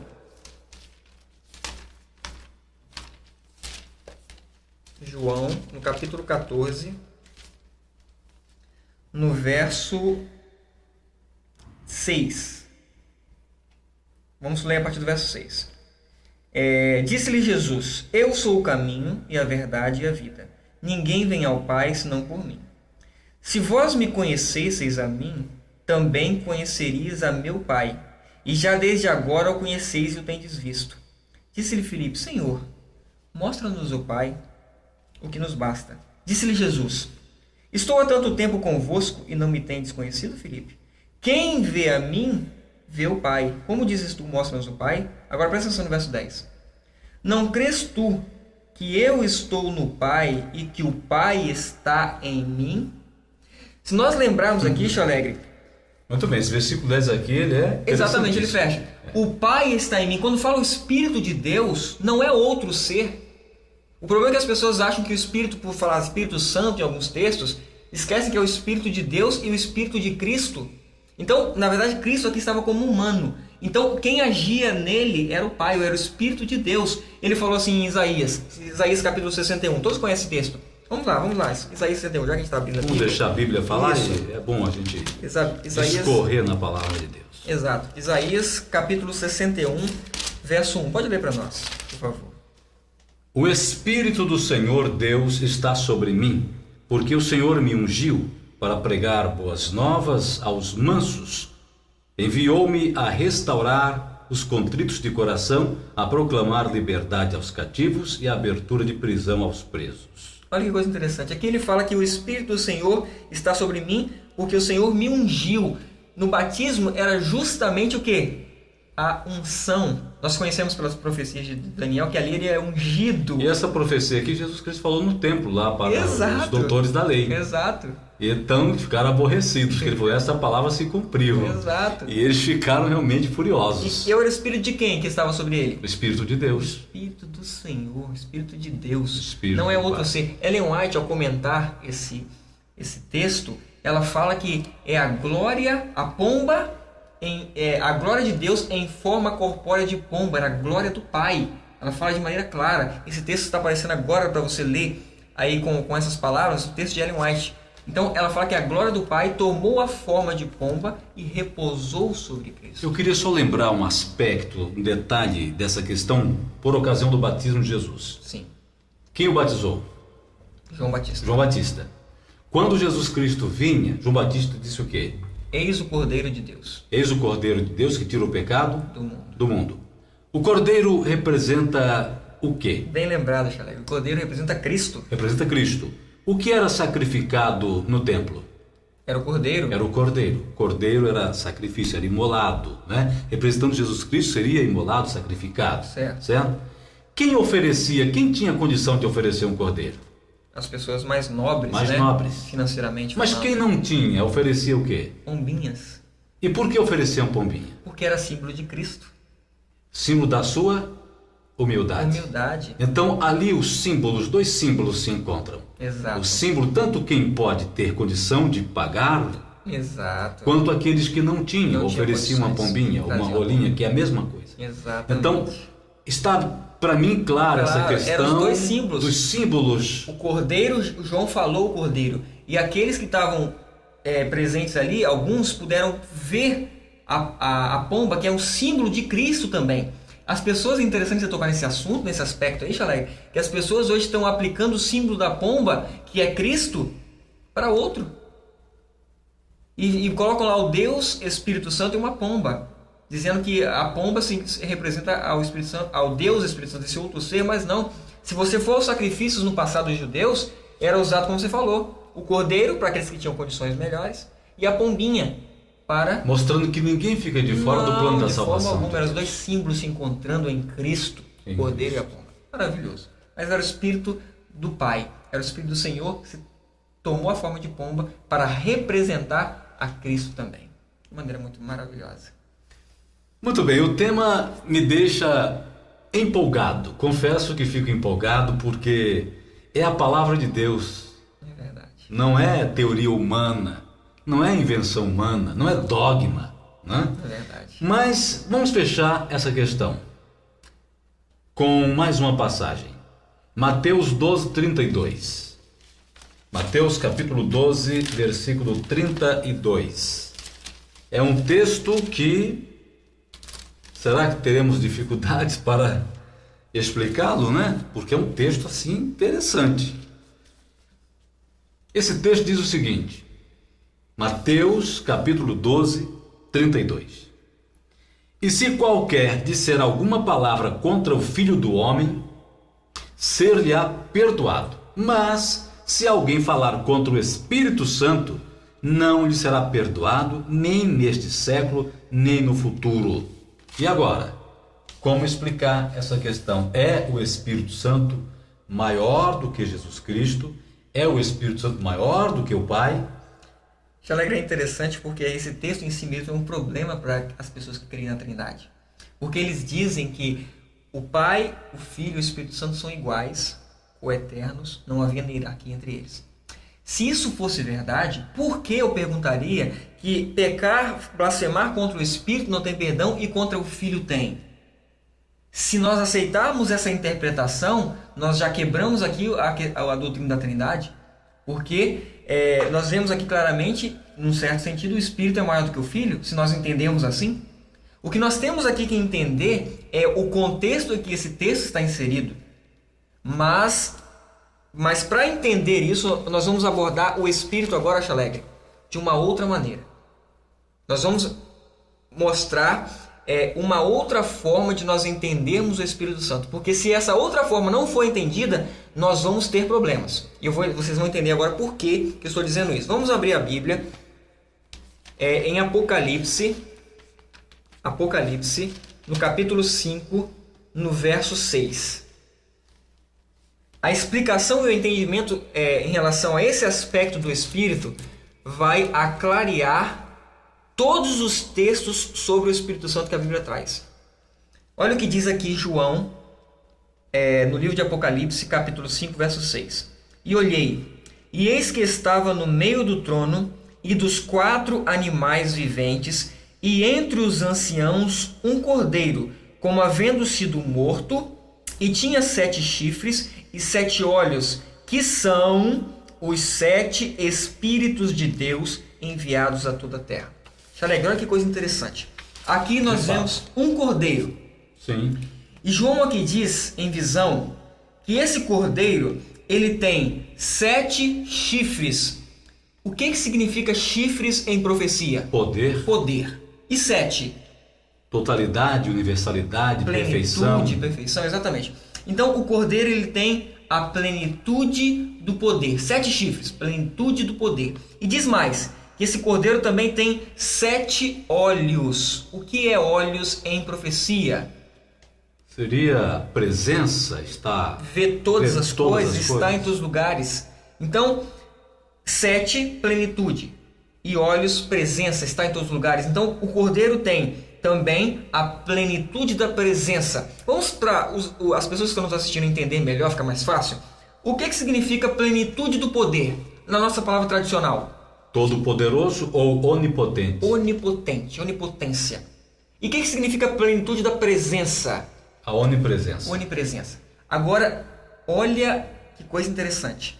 A Bíblia diz que o cordeiro é onipotente, 7 chifres, e onipresente, 7 olhos, que são os 7 Espíritos de Deus. A plenitude 7 do Espírito de Deus. O cordeiro, Xalegre, aqui, ele é onipotente e ele é onipresente pelo Espírito de Deus. Pela plenitude do Espírito de Deus. O que o João está querendo dizer aqui com isso? Que o cordeiro, ele tem todo o poder e tem toda a presença de Deus através do Espírito. Ellen White tem um texto que deixa isso muito claro, que está na revista Sinais dos Tempos, que diz bem assim: o Espírito Divino que o Redentor do mundo prometeu enviar é a presença e o poder de Deus. Se você entende que o Cordeiro tem a presença e o poder de Deus, que o Espírito é a presença e o poder de Deus, vai ficar mais fácil de nós entendermos as passagens sobre o Espírito Santo. Por quê, Xalegre? Ora o Espírito fala, ora o Espírito intercede, ora o Espírito geme. Se entristece. Essas atribuições não podem ser para um poder, só pode ser para uma presença, uma pessoa. E nós já vimos que é a pessoa do Filho em especial, mas que também pode ser a pessoa do Pai também, porque tudo provém do Pai. Certo. Ele é a fonte de tudo. Certo. Mas também a Bíblia diz que o Espírito também é o poder, é a onipotência de Cristo e do Pai. É o poder deles. O Espírito divino é o poder. Então, ora o Espírito é derramado, ora o Espírito cai sobre as pessoas. Isso não pode, esses termos não podem ser atribuídos a um ser, a uma pessoa. Uma pessoa não pode ser derramada sobre a outra, mas o poder de Deus pode ser derramado. Vamos ver isso na Bíblia? Atos 11. Vamos lá, para a gente voltar então e explicar o pecado contra o Espírito Santo. Precisamos entender isso. Entendendo isso, Chalegre, nós não vamos ser mais enganados quanto às expressões, porque muitos dizem, o Espírito geme, ele tem que ser outro. Isso não tem lógica. É uma pessoa, sim, mas é também o poder. Olha só, no mesmo capítulo, Atos no capítulo 11, no verso 12, diz assim, e disse-me o Espírito. Só aqui tá bom. O Espírito que falou, Chalegre, não pode ser o poder. Ele disse. Exato, é a presença. Agora, quando você desce alguns versículos, no versículo 15, olha o que está escrito. E quando comecei a falar, caiu sobre eles o Espírito Santo. Aqui não pode ser uma pessoa. Cristo não caiu sobre ninguém, mas o poder dele sim. Então, a Bíblia, quando você entende que o Espírito Divino é a presença e também é o poder de Deus, você vai entender a variação de linguagem que a Bíblia usa para o Espírito. Então, o Espírito é o poder de Deus, mas também é o próprio Deus e o próprio Filho. Entendido isso, Chalegre, vendo isso na Bíblia, nós vamos voltar agora para Mateus 12. E vamos agora entender esse contexto em que Jesus falou essas palavras do pecado contra o Espírito Santo. Nós não vamos ler, mas aqueles que estão nos acompanhando podem ler a partir do verso 22 do capítulo 12. Vocês vão ver o que eu estou dizendo aqui. A ocasião aqui, Jesus estava operando o milagre. Jesus aqui estava expulsando os demônios de um cego e mudo. Era um demoniado cego e mudo. Exatamente. E aqui ele curou. Ele curou, expulsou o demônio e curou essa pessoa. O cego passou a ver e... Exato. Passou a falar também. Passou a falar. Era mudo. Exato. Os líderes da época, os doutores da lei, os doutores em Messias, que eles eram doutores em Messias, que eles ensinavam as pessoas quando que o Messias viria, eles ensinavam os sinais que o Messias traria, eram os doutores em Messias da época, da igreja de Deus. Eles começaram a dizer que Cristo operava esses milagres por Beelzebu, por Satanás. O que eles estavam fazendo, Chalegre? Cristo estava ali, o Filho de Deus pessoalmente, operando os milagres através do poder de Deus. Eles estavam dizendo que aquele poder não era de Deus, era de Satanás. Olha aqui o que diz no verso 27. Jesus falando agora. E se eu expulso os demônios por Beelzebu, por quem os expulsam então os vossos filhos? Portanto, eles mesmos serão os vossos juízes. Agora ele fala no verso 28. Mas se eu expulso os demônios pelo Espírito de Deus, ou seja, pelo poder de Deus, logo é chegado a vós o reino de Deus. Xareia, observe que eu vou dar um exemplo agora para entender, para ficar de maneira prática. Imagina que você é um transgressor da lei. Você não aceita o sábado. E então Deus envia uma pessoa e te entrega um folheto sobre o sábado. Ele está tentando te converter para a verdade. E você rejeita o folheto. E então Deus chama uma pessoa consagrada e abre a Bíblia com você e te explica todos os textos a respeito da lei do sábado. E você rejeita também. E então Deus, no seu amor supremo, ele manifesta o seu poder. Essa pessoa ela faz uma cura, ela manifesta milagres na sua frente para convencer que o sábado é verdadeiro e que ela é uma serva de Deus, obediente à lei. E você agora, ao ver essa manifestação, você fala que essa pessoa está sendo usada por Satanás. Que esse poder é de Satanás, não é de Deus. Chalegre, chegou para você o reino de Deus. O seu coração se torna tão duro tão duro, que tudo que Deus faça para você não vai te convencer mais do pecado, da justiça e do juízo. E é isso que Cristo está falando para os líderes de Israel. Para eles chegou o fim. Exato. A maior manifestação... Eles rejeitaram tudo que Deus havia feito por eles. Exato. Eles rejeitaram tudo. Ele falou... Porque Jesus Cristo falou, até na parábola, enviou trabalhadores, enviou profetas, levaram a mensagem. E agora chegou o fim. Vós, Jerusalém, Jerusalém, que matas os profetas e apedrejas os que te são enviados. E agora chega o próprio Filho de Deus e eles rejeitam. Exato. Então, para eles, acabou. Acabou. Então, nesse contexto, Tio Alegre... E o fato de eles também usarem a expressão de que Jesus fazia tudo por Beelzebul. Exato. Ou seja... atribuindo a obra de Deus a Satanás. Hoje, pode acontecer também de estarmos falando das coisas de Deus e alguém dizer que não é de Deus, que essa obra não é de Deus. Exato. Por exemplo, eu já ouvi alguém dizer, não, essa sua crença aí não é de Deus, isso é coisa do diabo. É um perigo. Ela está caminhando para o endurecimento do coração. Quer dizer, que o que nós cremos que está fundamentado com base na palavra de Deus não é de Deus.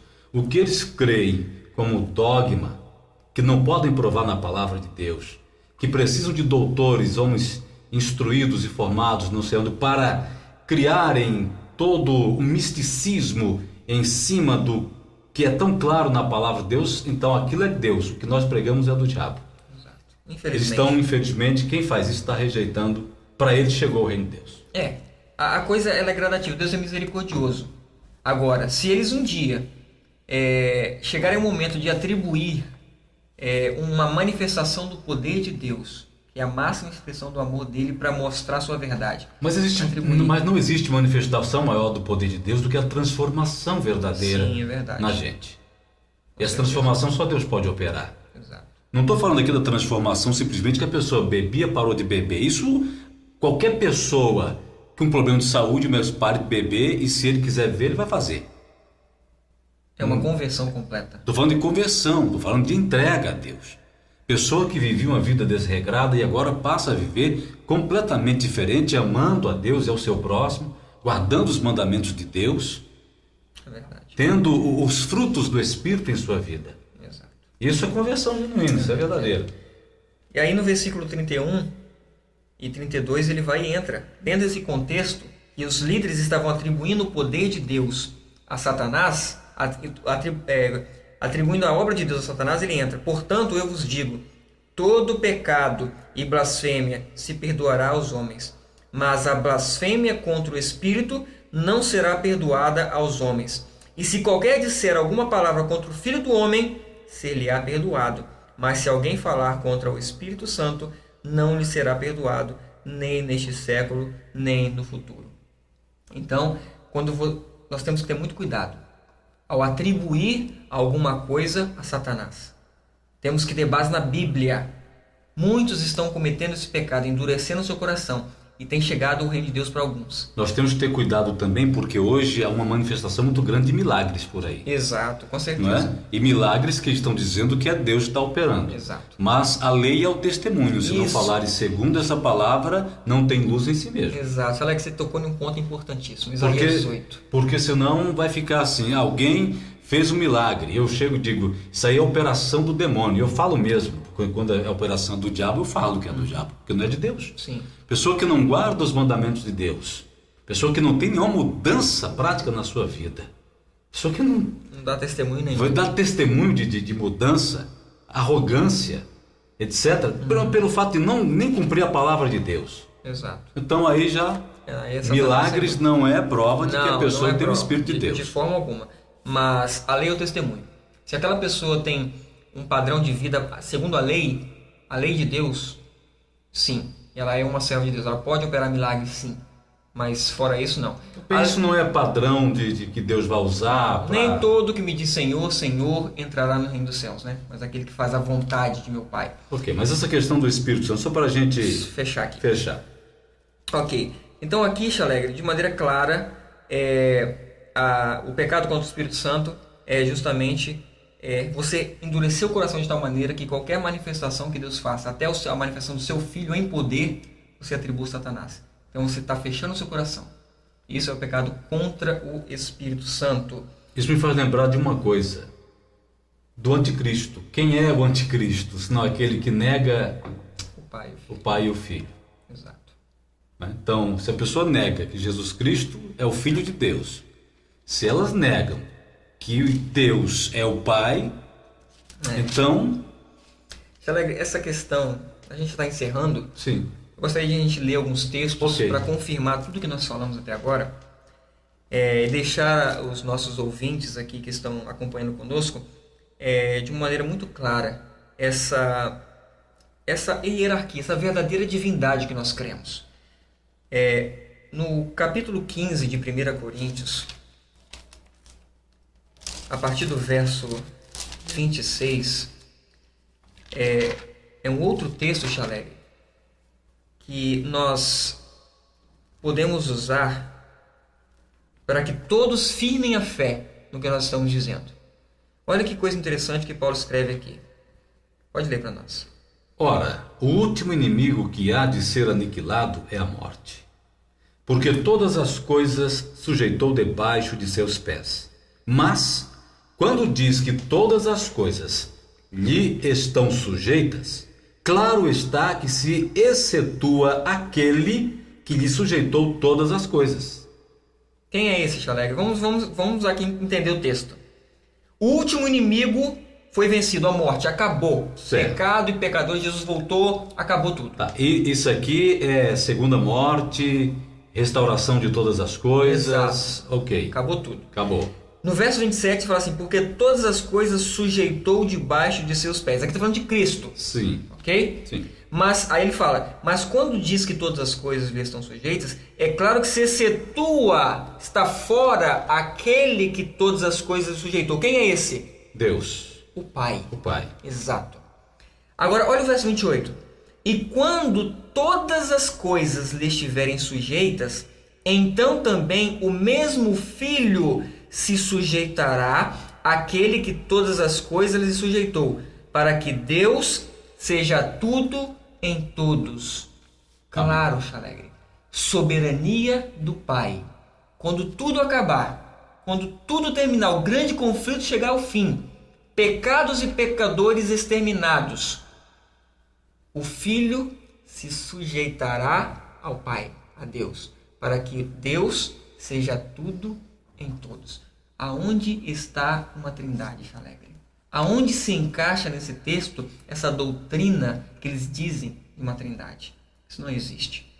E eu gostaria de fechar aqui com as minhas palavras com uma base firme e sólida para todos que estão nos ouvindo. Adoração. A quem nós adoramos? Deus não deixou margem para erro nessa questão. Você encontra margem, Chalegre, para transgredir o sábado na Bíblia. Os transgressores encontram margem para isso. Sim, porque eles podem pegar um verso e fazem desse verso uma doutrina. Exato. Então eles encontram uma margem. Exato. A margem que eles estão pegando para a trindade, eles pegam um verso para dar margem. Exato. Só que não existe. Para dizer que existem três deuses. Justo. Mas não existe margem na Bíblia para adoração, para falsa adoração. Pois não. Se você pregar de Gênesis a Apocalipse, você só encontra dois sendo adorados. A pergunta é, amigo, por que hoje a Trindade ensina a ser três? Que Bíblia é essa? Aonde está isso? Vamos ver só mais um texto para a gente fechar. Apocalipse no capítulo 5. Está aqui a adoração celestial. Eu acredito, Chalé, que você quer participar da adoração celestial. Com não quer? certeza. Eu também quero. Eu tenho certeza que todos que estão nos ouvindo também querem. É o meu anelo estar com o Senhor. Cantar com os anjos. E vamos ver o que os anjos cantam? Apocalipse 5, verso 13 e 14. Diz assim: E ouvi toda a criatura que está no céu e na terra, e debaixo da terra, e que estão no mar, e todas as coisas que neles há, dizer ao que está sentado sobre o trono e ao Cordeiro sejam dadas ações de graças e honra e glória e poder para todos sempre. Verso 14. E os 4 animais diziam amém. E os 24 anciãos prostraram-se e adoraram ao que vive para todos sempre. Então, olha que a Bíblia diz que a adoração ao que está sentado no trono, o Pai, e ao Cordeiro é para todos sempre. Eternamente. Se você quer estar lá, Chalegre, você precisa dobrar somente seus joelhos ao Pai e ao Filho. Somente o Pai e o Filho merecem ser exaltados. E por que não fazê-lo agora? É verdade. Vamos então agradecer ao Senhor e vamos nos prostrar diante da sua santidade. Amém.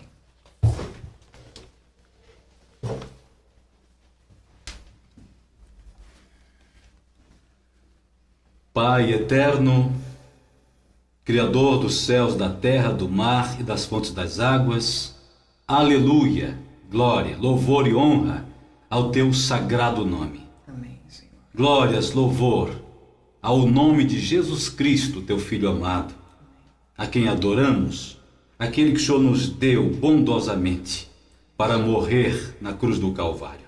Amém. E que hoje está à tua direita, no santuário celestial, intercedendo por nós. Obrigado, Pai, por tão grande sacrifício. Continua, ó meu Deus, trabalhando nas mentes e nos corações dos teus filhos, espalhados por todo este vasto mundo. Que os sinceros, ó Deus, não sejam jamais enganados. Esclarece-os, ó Pai. Traz a tua luz perfeita sobre cada um de nós. Usa-nos para o teu serviço, para a honra e glória do teu nome. Visita por teu Espírito a presença de Cristo Jesus em nossa vida. Cada pessoa que está nesse momento estudando a tua santa palavra. Obrigado, Pai. Dá-nos a tua paz.